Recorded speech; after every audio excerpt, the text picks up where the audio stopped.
Well, it is indeed my pleasure to introduce our opening keynote speaker, Eric Kirschner. And Eric, what I'm going to do is share the wonderful biography that you sent me to include in our conference program book, if I may. Absolutely. So in Eric's words, I was born and raised in sunny South Florida. My entire life it has always been my dream to live in New York City. As Michael Jordan once said, some people want it to happen. Some wish it would happen. Others make it happen.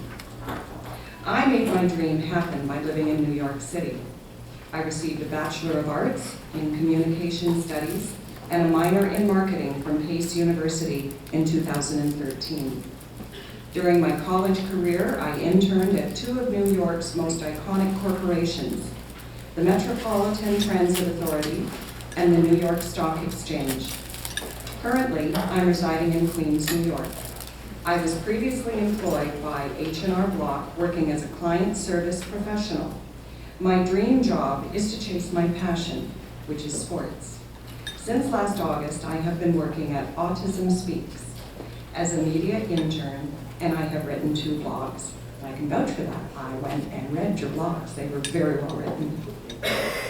As an individual who is diagnosed with Asperger Syndrome, I know firsthand what daily challenges individuals on the spectrum face, and I am committed to helping those like me succeed in their lives. In April 2014, I received the Schreiber Kennedy Student Achievement Award, which is given to one student with autism each year who has achieved academic and professional success. And I'd like to put a plug in for our division because it was our division that presented Eric with the award last year at the annual convention. I would like to leave you with this quote from Vince Lombardi. The difference between a successful person and others is not a lack of strength, not a lack of knowledge, but rather a lack of will. Having a disability is only a label. However, strong determination and willpower is the key to a successful life. I am a firm believer, if you set your mind to something, you can be successful in whatever you do. Please join me in welcoming Eric.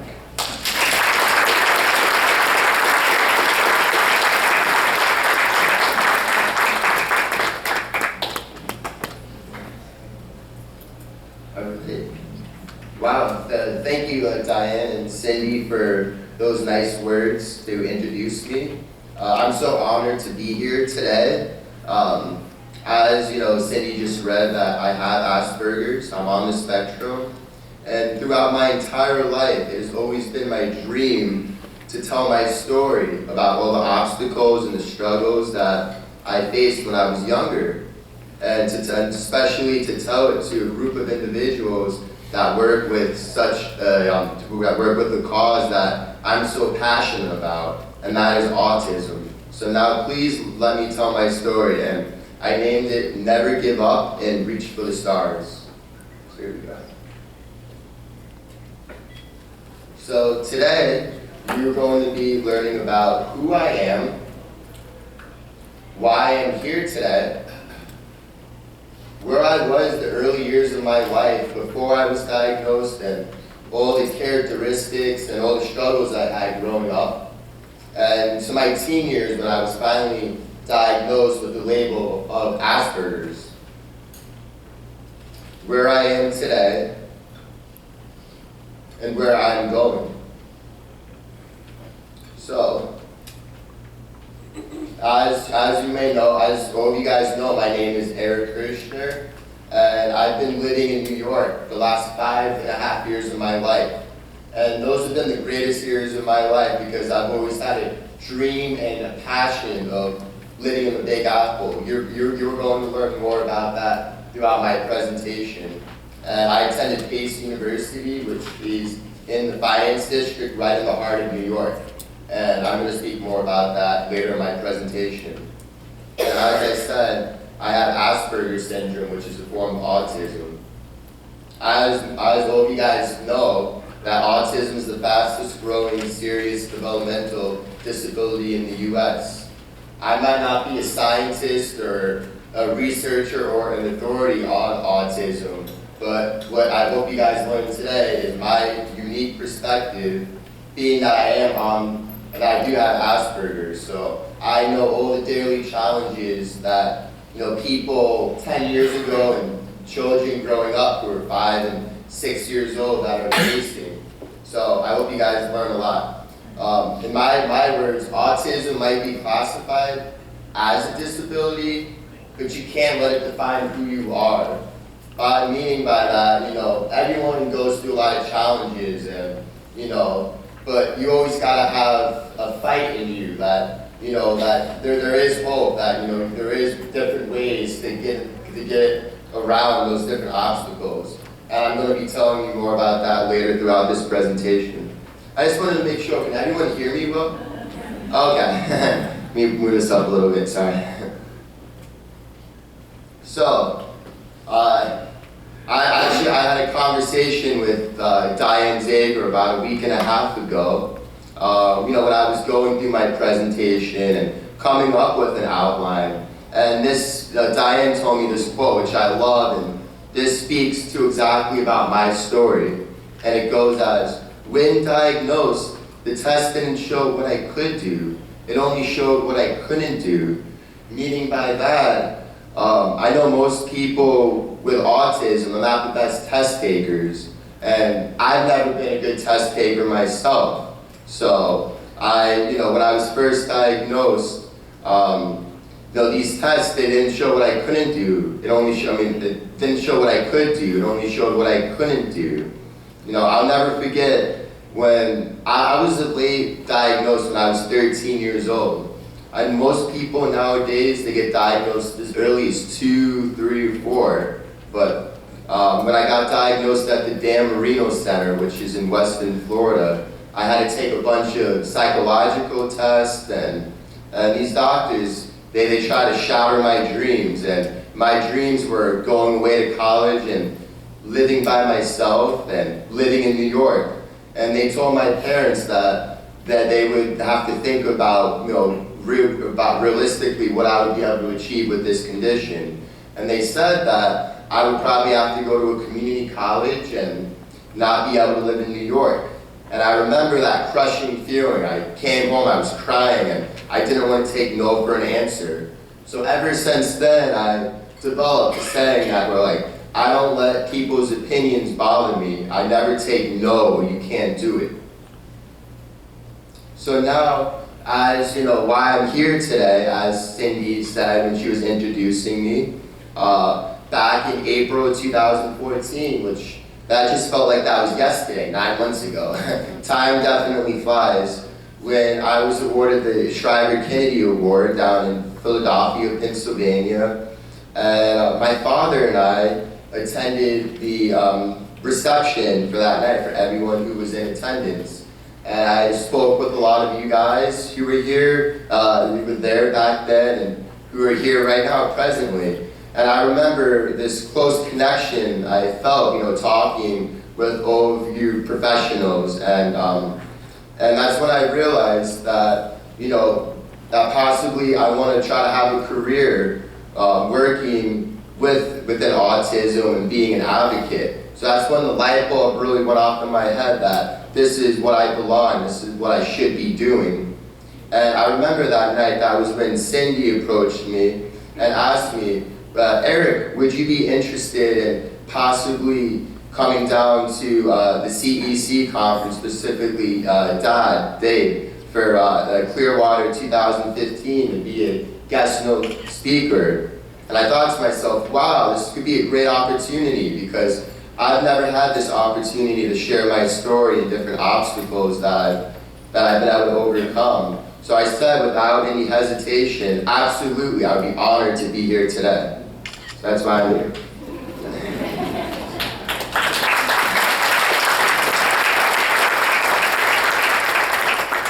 So, as you've heard from Sandy and my booklet, that I've been living in New York City the last 5.5 years of my life. And I've attended Pace University, where I received a Bachelor's of Arts degree in Communication Studies. And and I was a marketing minor, and I excelled there tremendously. During my time at PACE, I became an orientation leader. I'm going to be speaking more about this throughout later in my presentation. I'm not sure how many of you know what orientation leaders are, but I was like an advocate. I was a mentor to new incoming students. I made sure that they had a smooth transition, and I answered different questions about living in New York City, and also about answering about different campus life activities and extracurricular activities, different ways to get involved. And also I was a peer leader, but I'm going to be speaking about that more. So, my goal today is to inspire my audience that there is hope for individuals with autism and that they can be successful. As all of you guys know that autism, the spectrum is so broad. There's people such as myself that are high functioning, and then there's unfortunately individuals that are low functioning, that are nonverbal. So, so my hope is I want to inspire everybody that there is a way to have hope. And how, you may ask? Well, I like this right here. To be inspired is great, and to inspire is incredible. And I want to inspire people because I want to have that incredible feeling in me that I'm giving back to the autism community because of all the obstacles that I faced growing up. So next. This is one of my all-time favorite quotes that I live by every single day. I've been living by this ever since when I was diagnosed at 13 years old. Some people, this is by one of my all-time favorite athletes and basketball player, Michael Jordan, who played for the Chicago Bulls. I'm sure most of you know. He says, some people want it to happen, some wish it would happen, and others make it happen. So I always tell this to all my friends who are ever down about themselves, about relationships, or who didn't have a good day. That if you want something, you got to make it happen. You got to go that extra mile. And talk is cheap. So a lot of people they say a lot of different things that they want to accomplish, but they never do it. You have to make it happen. So in my words, I say, the greatest sign of a successful person is one who takes action to make it happen. Words are often lost in translation. But did I get ahead of myself right now? Absolutely. Let's start from the beginning. So here you can see a little picture of myself right here. As you can all hear and my voice, and that I love sports. I'm a sports fanatic. So this was me when I was playing t-ball. I was 5 years old. I was on the Baltimore Orioles. Unfortunately, I'm a diehard Yankees fan, so I used to hate to have to wear that hat. So I'm currently 23 years old right now, and back when I was going through different symptoms and characteristics of Asperger's, there wasn't a lot of resources in South Florida, where I'm from originally. Back in the mid-90s, there was only about 1 in every 600 people were diagnosed with some form of autism. Now that number has gone up dramatically to 1 in 68, and I know it's 1 in 142 women and 1 in 42 men. And that number is going to keep on increasing as the years keep on going up. Kids are getting diagnosed younger, so we have to make a stand. We gotta make sure that these kids on the spectrum, they have places to go to college, they have different support programs, and they have people that are nonverbal, they have places to live, autism houses where they receive that adequate support. So for myself, growing up with Asperger's was definitely a roller coaster of a ride. I didn't speak until I was almost 3 years old. And I didn't start walking until I was speaking to my mom today about it. I think I'm 19 months old, and I know most babies, they start crying when they're 10. And I didn't start walking until I was almost 2. And then another characteristic that I used to show immensely, I used to flap my hands a lot. That's, a common characteristic that I know a lot of people with autism do. And I used to do that when I was nervous or anxious or, anxiety. I used to flap my hands, even out in public. I used to do that till maybe I was in middle school, but since then I've learned how to control a lot of the common characteristics with Asperger's. And then my family and I, we found out about this program called in my district in Florida, Broward County. And we found out about this program. It was called the PLACE program, which stands for preschool learning activities and classroom experiences. So once I first went to preschool at this temple in my city, the teachers told my parents that I wasn't functioning right. There was something wrong with me. I didn't blend in with my normal peers. I wasn't socializing. I wasn't playing with different toys. I would just sit there and kind of not do anything. I don't remember. I was only 2. But that's when the teacher told my mom and dad that there's something wrong with me, that we need to seek help immediately. So that's when my mom and dad and the loving support they've always given me throughout my entire life, we did an enormous amount of testing and went to Easter seals, and then we spoke to my pediatrician, to my doctor, and that's when he found out about this PLACE program. And that was for individuals with social developmental disabilities, so I got extra support there. I went for occupational therapy and then for speech therapy because I used to stutter tremendously. I wouldn't be able to pronounce, it would take me a few minutes to even say one sentence, and I would stutter a lot. So I did that from the ages I was 3 until I was 8 years old. And then my parents thought possibly there was another change that I needed because I still wasn't functioning right. I didn't have any friends. So then they enrolled me in a private school for 4th and 5th grade. That was called American Heritage, and I did well there. But then came along my middle school year, 6th grade. I mean, private school is expensive, so we thought maybe I'd go back to public school, save some money. And I tried going back to public middle school, and those 3 years happened to be my 3 most horrific years of my life. I got made fun of immensely. I didn't have any friends. The class sizes were really big. Believe it or not, we used to have in my middle school, we had about 40 kids in a class. So how on earth could anyone learn being, in a classroom with 40 kids, and especially to put on a label someone like me who, has a language processing disorder and Asperger's too. And during my time in middle school, I had an IEP, individual education plan. So I was still receiving speech services and occupational therapy. And one memory that I always stick behind me for the rest of my life, I remember when I used to get pulled out, I used to take tests in quiet rooms. And kids in my classroom used to say, "Eric, why are people pulling you out? Is there something wrong with you?" So it hurt. I used to just have to cover it up my entire life.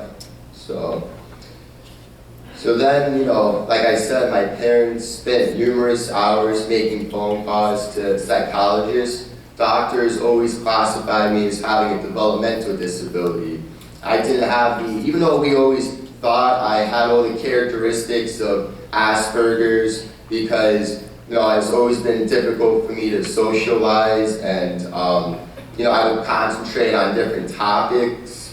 For example, I used to have a passion for different colleges, and for 4 straight years, I used to purchase the U.S. News and World Report of different college rankings. So I knew about every college around the entire country, about different majors they offered.